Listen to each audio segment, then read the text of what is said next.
Hey everybody, I'd like to welcome you to the second How It's Made video on our forthcoming Revolution Sonar product. This one we're going to go through the motor module, kind of like we did in the first video, and if you haven't seen that, you might want to go back and see that one first. But this video is going to be on the motor module. The first one was on the foot control, and then we'll have subsequent videos that will cover the rail system and then installation videos. So jumping in, first thing you'll notice is that we have two different designs, and that's because the trolling motors are different. And this unit is for the Lowrance Ghost, and this is the basis for the Garmin Force unit. And those are the first two trolling motors that we're going to be delivering products for, and those should be out probably within the month, assuming that some of our parts come in. So breaking it down, you'll notice that all of these parts are machined aluminum. We machine them right here in our shop in Kentucky. They're all made from billet. Just to give you an idea, this is the upper motor cover. It goes right here. This starts out as a solid block of aluminum. We machine this down, and this is a 90% removal part. This weighs, I think, just under 3 ounces. So we make every effort we can to make all these parts as light as possible without giving up any strength. So you see how pocketed out it is. All that's intentional. We've got connectors to deal with, we've got gears to deal with, we've got motor to deal with, and that is what all of this detail is about. So looking at the motor rides inside of here. We currently have custom-made motors that we worked for 6 months designing and setting up to be produced. And those are due in any day, hopefully. But we've gone with a planetary gear motor that's exceptionally strong. It's made not unlike a 1/4-inch impact tool. The company that we're using to produce the motors makes most of those. So very strong motor design, very heavy gear set, and very efficient. And that efficiency has allowed us to step up the speed. So everything with this design and these motors, everything is a compromise between speed and torque. And you want it to be as quick as you can have it, but you want to also have enough torque to be able to spin. In our case, I want to be able to spin 2 standard forward-facing sonar transducers along with we're using the saltwater Garmin transducer, the LVS62 in perspective mode. So I want to be able to use all 3 transducers at the same time and be able to spin those just like you would a single transducer. So motor selection has been an extreme challenge, and I think we've got it licked. We're really excited about it. Tolerances on this motor are exceptionally good. It is an 18 RPM free speed motor. And some of our competition uses a 3 RPM motor. So when you're aiming the transducer and you want to go from one side to the other, and on our competitors, you're sitting there waiting for it to pan across. With our device, you'll just spin the foot control, and it's just almost instant. We're really excited about it. I think it's one of the things that really differentiates this product from anything else that's on the market. So with that, again, all of these components are billet aluminum, all made super light, super strong. The connector that we're using is a 5-pin M12 connector, which to a lot of you that'll look familiar because the NMEA connector, standard NEMA connector, is a 5-pin M12 as well. The difference here is we use all 5 pins for data, and we use the shell. You notice the shell of all of these are, the shells are all metal. This is a NEMA connector, and these are M12 data connectors. So if you try to run a NEMA cable from this to our junction block, it will not work. So it needs to be a 5-pin connector. But we're real pleased with those. Again, if you saw the foot control video, these are made the same. They're all epoxied. They're all IP67, so they're all sealed and very high quality connectors. Inside of this container, we have a motor, and the motor drives the main drive gear, which is aluminum, and those we machine. And again, we could have made this one solid piece, but then it would have been heavier than it had to be. So we've machined it out, and to make it as light as possible, make it like a cam on a bow.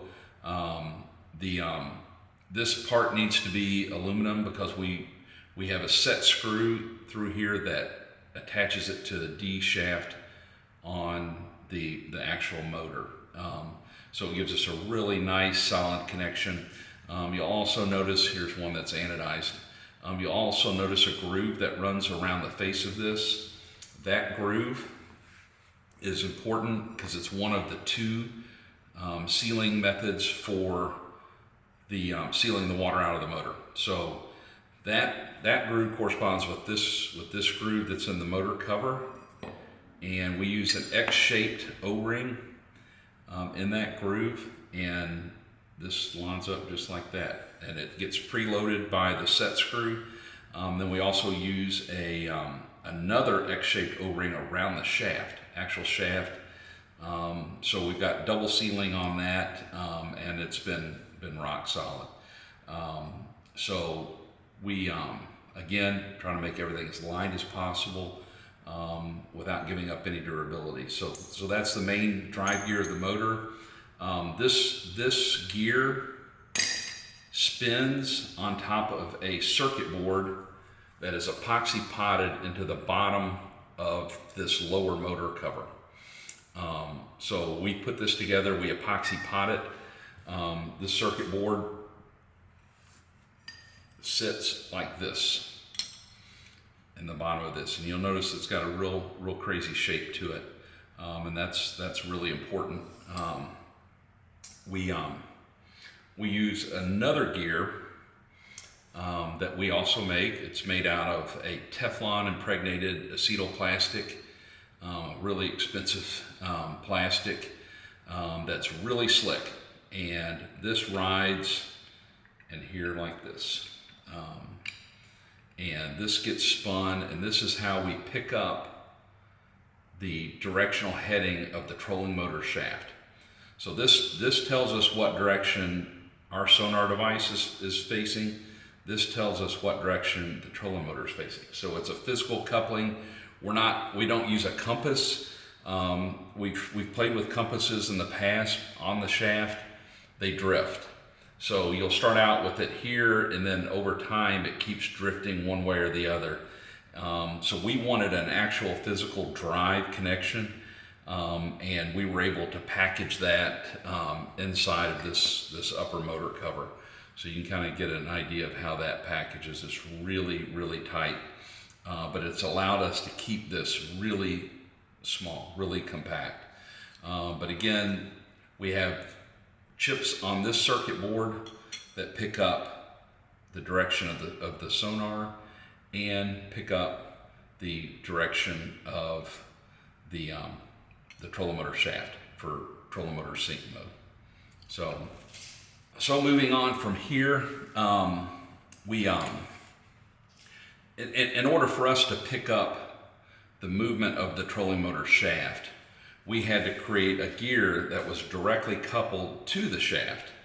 And it's one of the continuing challenges that we face with this is every trolling motor is different. So with that, this particular piece has to be different for every trolling motor. The Garmin trolling motor, which we did first, one of its challenges, it has a square key that extends out from the shaft. This is a kind of a little mock-up that I made for testing. I 3D printed it, but it's got a square piece that sticks out. one of the challenges we figured out from this is that square piece that sticks out varies in its width down the shaft. So our gear would be tight in one spot and have play in another, and then be tight again and have play. So the solution that we came up with was to have 4 different grooves. And if you notice, there's little pegs here. We put little dots here. It's almost like a choke on a shotgun. And these vary 2/10,000ths of an inch. So these get bigger as you go up in number to accommodate that width of that keyway. So if you put this on your Garmin trolling motor and it's got slop, then you need to go down in number. If you put it on and it won't go on, then you go up in number. And we're trying to accommodate, the biggest width that we've seen is number 4, and the smallest width we've seen is number 1. So somewhere in between those, I think we'll get it really nice and tight. But it's critical for it to be nice and tight, because any play gets reflected in play when you're doing trolling motor mirror. So if you've got 3 degrees of slop, then you're going to have 3 degrees of slop of backlash when you're trying to follow, when it's mirroring the trolling motor. So this design allows us to clamp, and one thing I didn't mention is all of these parts are 2 parts. So everything that we do that goes down the shaft clamshells together around the shaft, almost like scope rings are around a scope.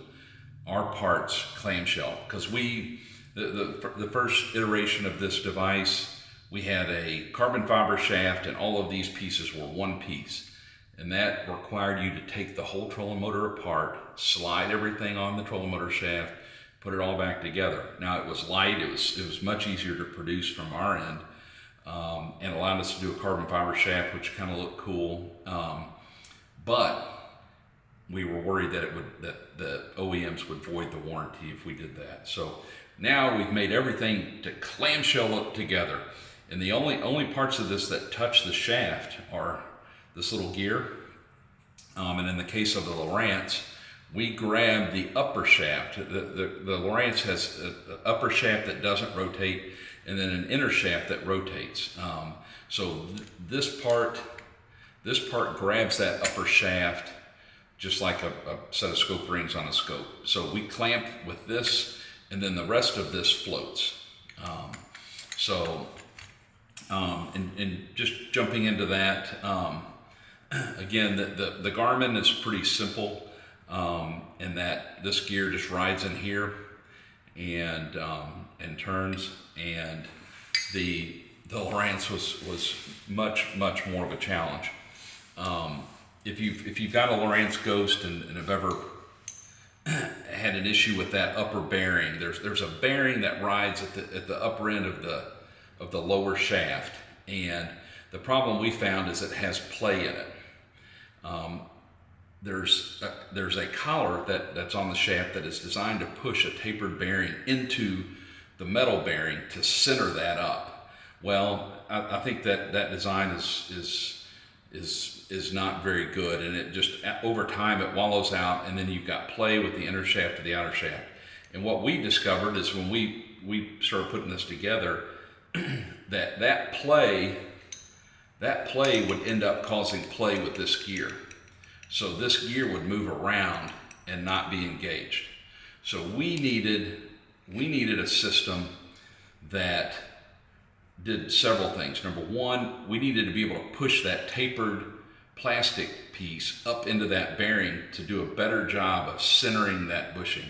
That was the first thing we had to do. Then this gear had to come together, because if it was not together, then the gear spacing is wrong. But it had to come together, but it also had to be very tight around around that inner shaft. And so our solution to that was a flexure. And this is what's called a flexure.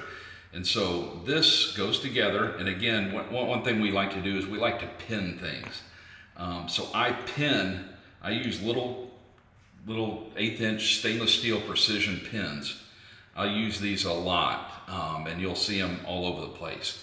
And that allows these clamshell pieces to come together and locate precisely. And just using a screw to try to locate that is not nearly good enough. So we're using pins, and we've got 4 pin locations on most parts. We're using 2 pins in case some of them got wallowed out for some reason or damaged. You would always have 2 more to go to. So this part comes together around that shaft. You push it up against the bearing, and then we run screws through the side that push these fingers into the shaft and tighten it. So we progressively go around and tighten these tabs into the shaft, and it gets extremely positive, tight hold on not only this gear, but also pressing up against that bearing. So we're really happy with that. You'll see more of this when we do the install video of the Lowrance. It'll make a little bit more sense. But this was a complicated part that we spent a lot of time working on. It's kind of tricky to machine because we got deep pockets. But that's you'll see the one in here now. This one is titanium. We're not going to do that anymore. So we got to where we can make it out of aluminum and had very good luck with that. So, but this is how everything clamshells together. So these pieces all come out of the motor housing. So you'll see the trolling motor drive gear on top. Again, this is a flexure piece with the screws that go through the sides. Press in on the flexures, grab the shaft. These turn this little gear down in here. You'll see this one's assembled. This one's also got a titanium main drive gear. We're not doing that again either. But this is how the drive assembly works. And we have the trolling motor drive gear, which again is different depending on which trolling motor you have. This one again is a Lowrance. This one is a Garmin, and this one, some of you may recognize that shaft shape. This is the Minn Kota Ultrex Quest shaft. So this is going to use the shape of the shaft to drive it. So we're working on that right now too. So moving on, you'll notice this is the part that again on the Lowrance that grabs the upper shaft. So this is mounted rigidly, and the rest of all of this floats. So the rest of all this floats, and it allows us to do something that's very important. I mentioned the original version of this. We had a carbon fiber shaft that went around the trolling motor shaft, which was very cool, very lightweight, and very inexpensive for us to make. But one of the issues we immediately found out about that was you would be amazed at how much the stock trolling motor shaft flexes. We found it could flex up to 20 degrees under severe load, and any flexing of that mechanism would bind this gear up. So this gear rides in here, actually up here like this. If it twisted, it would bind up, and then our device wouldn't turn. So needless to say, that was a challenge that we had to overcome, and we had to develop a system to allow for the trolling motor shaft to bend. And this took several months to perfect. But what we did, and this is a finished assembly from one of our beta units. If you notice, this thing flexes. What we have is a flexible coupler between, this is the upper rail mount, and this is the main Delrin drive gear. And this flexes 30 degrees. And it flexes 30 degrees in every single dimension. And the one thing it doesn't do is it doesn't flex in this axis. Okay, and so just to give you an idea how this guy is made, this is this upper main drive gear, and again, 2 pieces. All of these things are 2 pieces. Here's one that's 2 pieces. I showed this to a machinist out at the Bassmaster Classic, and he looked at it for a while and then realized that it was 2 pieces, and he was blown away by how precise these 2 pieces are machined to each other. So again, you'll see pins. We have pins that pin them together, and then screws that come through the sides. So screws go through each side and hold this guy together. The main features of this, you'll see the main gear. Again, this is driven by the main gear on the motor. I made this out of acetoplastic because I don't like aluminum on aluminum for noise reasons and for wear. So we've got aluminum to plastic everywhere we can. So this is driven by the main gear inside the motor.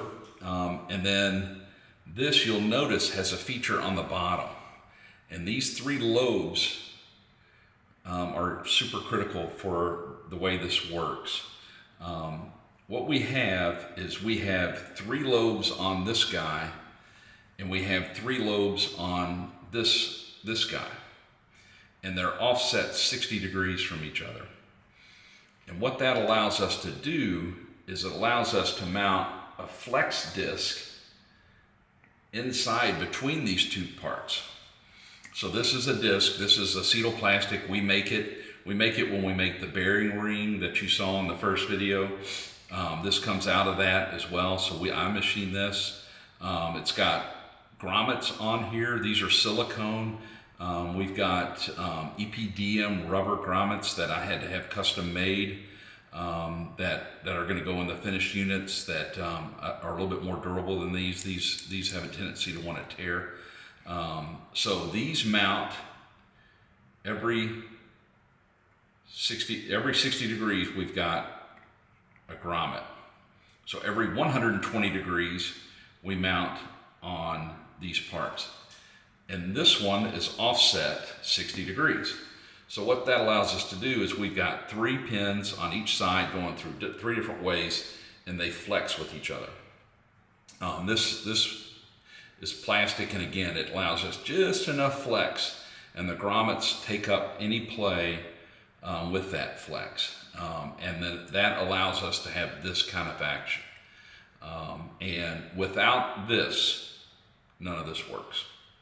And it's one of the main elements on the patent that we filed last July, that this flexible coupling. So we're real proud of that, and this is going to be common across all of the trolling motors. So the big differences from model to model, from trolling motor model to model, are going to be this trolling motor drive gear and then the mounting bracket. Which I showed the mounting bracket for the Lowrance, which is super easy, really nice. And then this is a Garmin unit, and the Garmin unit mounts with a bracket that mounts up underneath the head of the trolling motor itself. And again, we always take every opportunity we can to make things light, so you can see how much we machine out. This part weighs 3 ounces. So it's super lightweight, and the Minn Kota will be a little bit more elaborate, and it's one of the reasons why it's been delayed, but it will be lightweight as well. That is the parts of the trolling motor. Again, everything clamshells. You'll notice everything clamshells together, and it's all pinned. So one of the questions I get a lot is, will a user be able to install this? Well, we're doing everything we can to make that as easy as possible. I think you'll see when you see the installation videos, if you can mount a scope on a rifle, you can mount this device on your trolling motor. So everything, all these parts just come together one at a time, and they all come together and they're pinned, and you clamp them together and then run screws through them. Clamp them together and run screws through them. So it's all very easy. And again, we're excited about getting this to market. And if you have any questions, feel free to post below in the YouTube comments.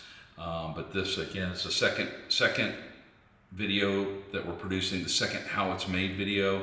We're going to have another one coming on the rail, which is going to be pretty interesting, and it's going to highlight the flexibility that we've got with the rail system. It's very much like an AR-15 in that we can mount lots of stuff on it. Cable management, multiple transducers, hydrowave, really gives us some really cool flexibility on mounting, and I'm excited to show you that. Again, everything's lightweight. This weighs under 3 pounds. One of our competitors weighs 20 pounds. So everything's light, super durable. It's all anodized right here in our shop. So we're excited. And again, if you have any questions, feel free to post below. Thanks.